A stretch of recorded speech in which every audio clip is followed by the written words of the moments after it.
Mabibilis na balita po tayo sa bansa.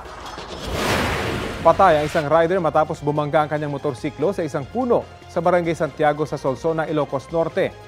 Base sa investigasyon, nawalan ng kontrol ang biktima sa pakurbang bahagi ng kalsada. Mabilis din ang kanyang patakbo.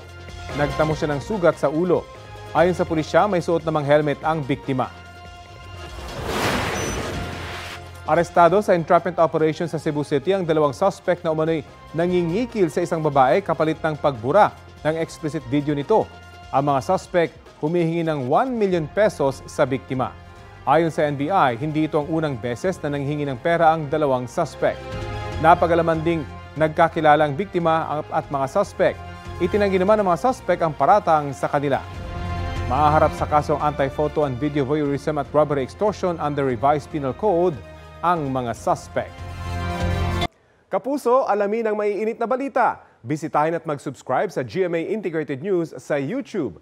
Sa mga kapuso abroad, samahan nyo kami sa GMA Pinoy TV at sa www.gmanews.tv.